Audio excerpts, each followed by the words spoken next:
Primeros en la noticia.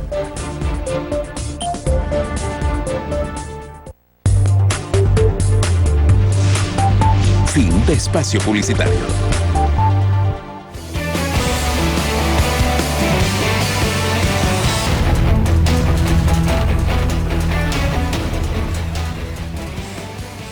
John Garecoa, presidente de Max Security, se encuentra con nosotros para hablar sobre el tema de la seguridad en urbanizaciones privadas. El día de hoy, como ven, no hemos hablado tanto de política. Bueno, nos ha fallado un invitado con el quien íbamos a hablar de política sobre el tema de la reelección, pero el tema de la seguridad en urbanizaciones privadas es un tema también muy importante y, por cierto, hemos querido acercar estos temas a la cotidianidad de nuestros televidentes. John Garecoa, muchas gracias por haber aceptado nuestra invitación. Carlos, gracias a ti, muchas gracias. Bueno, vamos. El tema de la seguridad en urbanizaciones privadas se está volviendo tremendamente sensible, sobre todo en aquellas urbanizaciones que se han construido a las orillas del río. Correcto. Todos los que vamos a vivir en una urbanización cerrada lo hacemos pensando en seguridad, pero lamentablemente esa seguridad la delegamos, ¿ok? Inclusive el tema de la construcción propiamente dicha de una casa dentro de una urbanización ya da que decir. ¿Por qué? Por ser dentro, pues los muros son bajos, el tipo de aluminio es de otra calidad, el tipo de puertas, las medidas de seguridad en la construcción ya tienen deficiencias, ¿no? De allí, quien entra en una urbanización ve el gran muro, la gran garita y cree que eso es seguridad. Eso es una seguridad pasiva, no una seguridad activa en ese sentido. Yo hice un recorrido en varias urbanizaciones, especialmente en Villa San Borondón, donde pude graficar las vulnerabilidades que existen dentro de las urbanizaciones. ¿Y cuáles son estas principales vulnerabilidades? Estamos viendo imágenes a propósito de urbanizaciones privadas mientras estamos conversando. Así es. ¿Cuáles son? El delincuente no va a ser tonto para ingresar por residente, ¿verdad? Va a tener múltiples formas de ingresar por el lado de... las visitas. Perdón, no va a ser tonto para entrar por visitantes, va a entrar por residentes. Tú eres residente de una urbanización, usas tu tarjeta, yo me pego atrás tuyo e ingreso con total facilidad. Si voy a hacer un golpe a las 3 de la mañana, no voy a ingresar a las 2, voy a ingresar a las 7 de la noche. Y voy a quedarme dentro de la organización y tengo toda la amplitud para actuar. ¿Qué tal si yo voy a la organización donde tú vives y tú no sabes con cuántas personas entro?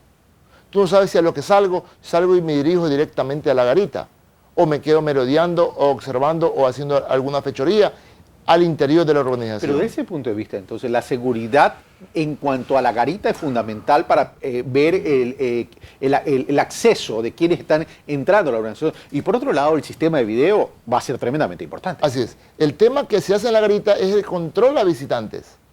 Es una función administrativa que hace el guardia allí y está bien, pero se limita el ingreso a residentes a solamente el uso de la tarjeta y no hay un guardia ubicado en el ingreso a residentes porque tú puedes entrar encañonado a la organización, puedes entrar con más personas, puede pegarse un vehículo, hay múltiples oportunidades. En ese caso, John? ¿Qué se recomienda? Por ejemplo, yo he visto en la urbanización donde yo vivo que hay, para la parte de los residentes, hay dos plumas, llamemos así. El residente entra con su tarjeta, pero a la segunda pluma, el guardia de seguridad se acerca al vehículo y hace un control visual, no del maletero del auto del residente, pero sí de los asientos posteriores del vehículo del residente. Esa es una recomendación. No todas las organizaciones tienen la doble pluma, no todas.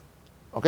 Entonces, esa es una recomendación. Obviamente también poner el rompevelocidades para obligar al conductor a lo que entra a la organización a hacer la pausa para que la pluma baje y se ve obligado el vehículo de atrás a hacer la misma función.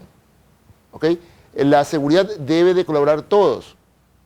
Que resulta de que si no te percatas quién viene atrás y no dificultas el ingreso a ese otro residente, pues se arma el tema. Ahora, pero hay otro tema también, John, permíteme que te interrumpa para acotar al tema, para que sea un diálogo.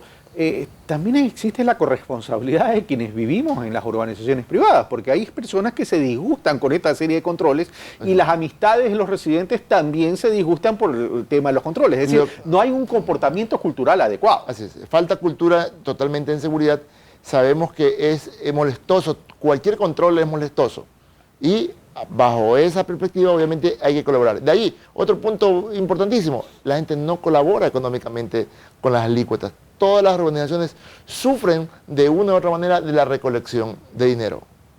No hay el personal suficiente, hay una organización, 400 casas, apenas hay 3 guardias, 4 guardias, ¿qué quiere decir un guardia por cada 100 casas?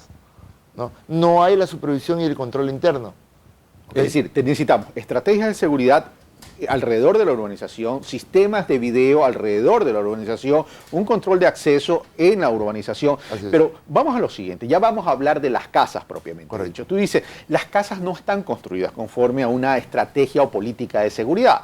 Entonces, primero, ¿qué hacer? Y dos, un sistema de alarma compensa aquello. Obviamente hay que hablar de un tema integral. Si tenemos joyas, documentos, primero veamos una caja fuerte donde podamos asegurar eso ahí aún dentro de una organización. 2, el tema de una alarma. Muchas residencias en urbanizaciones, porque vivo en un sitio cerrado, no pongo alarma. Se debe de poner una alarma. Donde va a ayudar para el control de empleadas, va a ayudar para saber quién entra, quién sale. Se debe de tener cámaras. Dentro del domicilio he tenido varios casos donde se ha podido investigar y llegar a una conclusión positiva porque se ha detectado la penetración o el mal uso y el abuso de cualquier situación dentro de casa. Casualmente hace unos días se veía donde una empleada tomaba una botella de whisky dentro del domicilio y también hubo pérdida de joyas. No se vio el robo de joyas.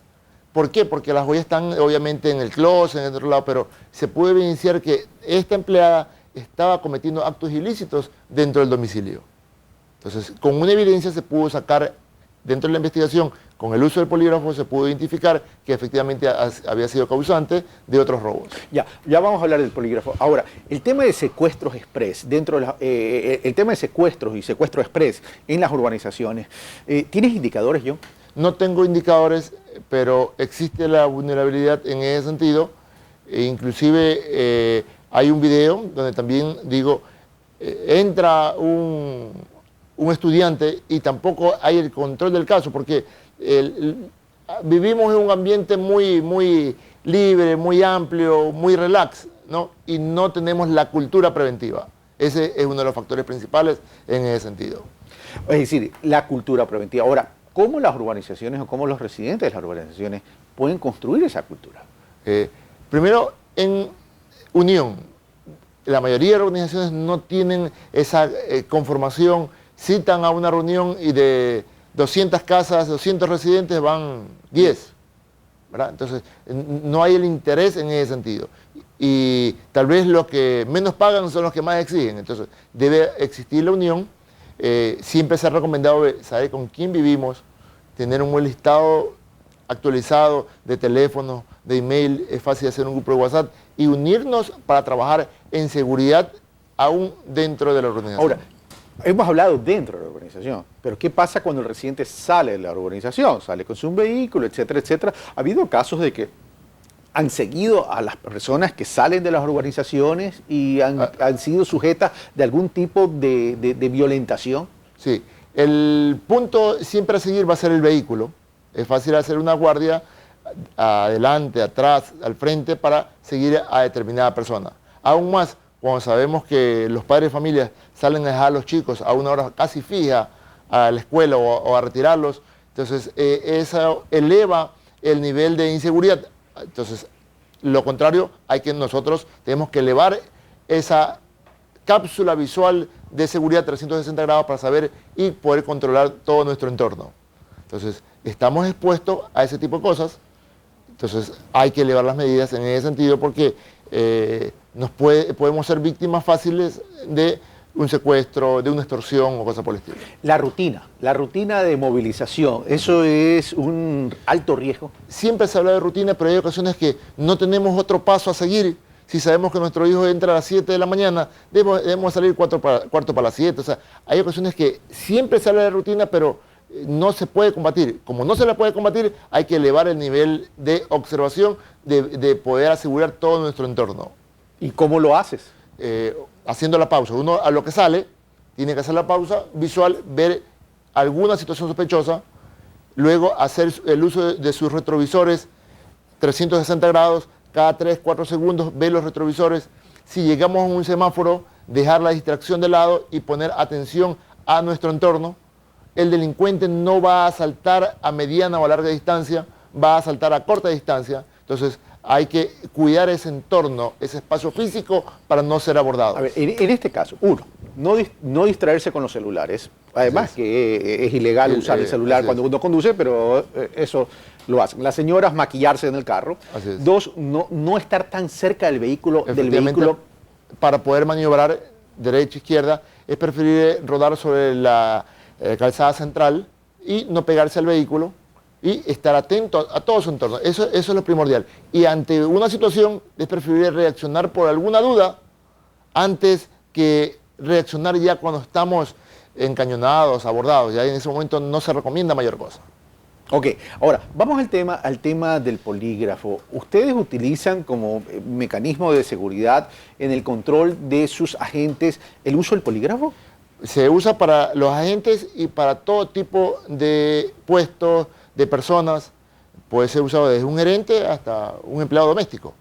Para toda modalidad, muy utilizado el polígrafo. Se recomienda para las contrataciones de empleadas domésticas, si estamos hablando de organizaciones, por ejemplo, porque un delincuente después de cuántos actos ilícitos cae preso.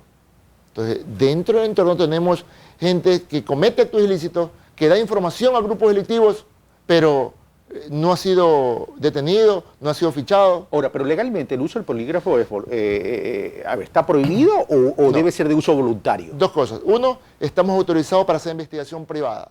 Okay. Yo puedo facturar, mi objeto social lo da. Dos, siempre se pide la autorización voluntaria del examinado. Por dos cosas, uno por el tema legal y dos por el tema de que me tiene que colaborar el examinado porque se va a colocar sobre él varios elementos, neumógrafo, electrodos en los dedos. Debe haber autorización. Entonces, autorización voluntaria del examinado. Ya, ok. Ahora, de las urbanizaciones privadas en Guayaquil y sus alrededores, ¿tú dirías que esas urbanizaciones tienen una cobertura de seguridad en un 60%, 50%, 80%? Yo diría en un 60%. Es un 60%, sí. pero termina siendo bajo. Así es, termina siendo bajo. Y ahí está involucrado residentes, está involucrado administración, está involucrado el personal. ¿Qué resulta si yo voy a dar un servicio a una organización y yo digo aquí necesito 5 puntos de vigilancia? Y la organización dice, ¿sabe qué? No tenemos presupuesto para eso, tenemos solamente para 3. Uno a la entrada, uno a la salida y uno de ronda. Pero es escaso. Entonces, ¿qué hacemos? ¿Damos? ¿No damos el servicio? ¿Nos arriesgamos al tema? Entonces, es un tema que se debería decir no. Y si hay la presión ya por parte de la administración, tendremos que decir, estas son las desventajas, estas son las partes vulnerables para evitar responsabilidad, porque al final van a decir, ¿de quién es la culpa? Del guardia. Del guardia. Al pobre guardia le van a echar toda la culpa de lo que pasa dentro de la organización. Como en las películas de Agatha Christie, el mayordomo siempre era el culpable. John Garicoa, muchas gracias por estar con nosotros. Okay. Bueno, nosotros hemos terminado por el día de hoy lamentando la ausencia de Javier Flores Aguirre, con quien íbamos a hablar sobre el tema político, que tenía que ver con la reelección crónica de una reforma anunciada. Es importante que continuemos con ese debate, por cierto. Esto fue CN Plus al Día. Soy Carlos Rabascal. Yo los espero el día de mañana, que estaré transmitiendo desde Quito.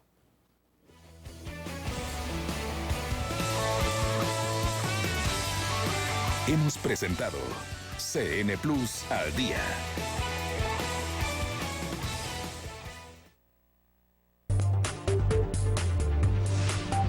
Inicio de espacio publicitario.